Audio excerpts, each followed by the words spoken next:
Okay, I'll give playing tanks a little bit of credit. What's going on, guys? Steven with Level Up MMO, and yes, I know I did a video talking about how New World has a tank problem. Well, in this video, because I kind of harped on all the cons of being a tank previously, I'm going to talk about why you should actually play a tank. So let's start with an easy one. Tanks are highly sought after. You will never struggle to find groups as long as you're a decent enough tank and you haven't been like blacklisted by everybody on your server. Tanks are always needed for any sort of PvE content. You're going to want somebody around. They're not even very bad in arenas either. Now, once you get into things like OPRs, wars, it's not really a fun experience, but you normally want these types of players. People are going to be in heavy armor, going to be focused on keeping the aggro or focused on staying alive. So that's number one. You will never struggle to find groups, especially for any sort of PvE content. Another big bonus is there's probably the most amount of gameplay for you because of the fact that you need a lot of gear sets. So you're always going to have something else that you need to play for and grind for when it comes to getting different types of ward or whatever it might be. You're going to need to have the best gear imaginable to be the best tank that you can be. So you're going to be able to get a lot more out of the game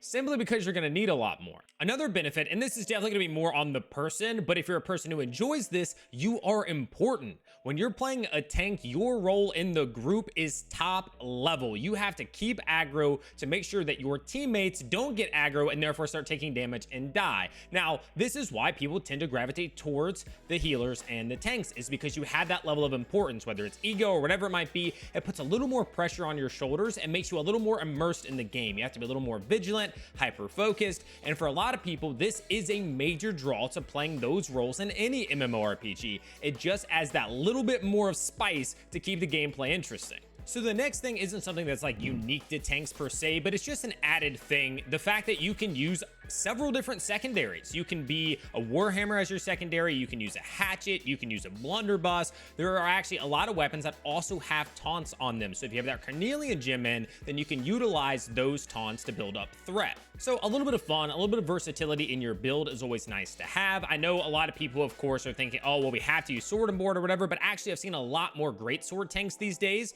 So you can actually utilize that, which adds even more flexibility for what you want to do. And I hope more and more people try things out with that. Rock a great sword and a hatchet or a great sword and a warhammer and just see what you can do with it. It's definitely come a long way to being able to kind of build things the way that you may want them to be and just spice things up a little bit. So we'll put that here in the pros section. This next point is a little counter to what I said in the previous video because I talked about how it was kind of monotonous the way that you had to play a tank and you're holding your shield up, but there actually is a lot of nuance to tanking. Knowing exactly when to hit that dodge, knowing when to crack certain abilities because you know the boss is about to pull off this move or whatever it might be, there is a lot of context and nuance and knowing where to position enemies so you can burn them down faster, make sure their back is available to your teammates, and a bunch of other things that really just change the way that it's played. If you're good enough and knowledgeable enough to focus on them, there is a lot of little things that you can adjust that make it just that much more interesting. And so there are good things about tanking, and that's just what I wanted to make this video for. I kind of dogged on it a lot. I do think there's plenty of room for improvement,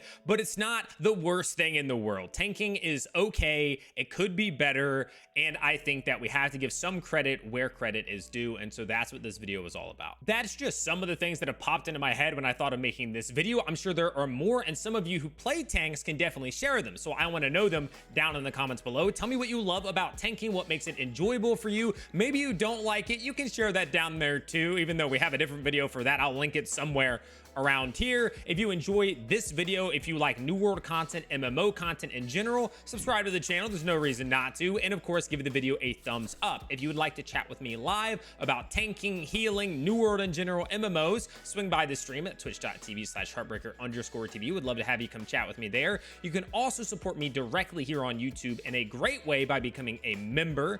And as always, good luck in your adventures.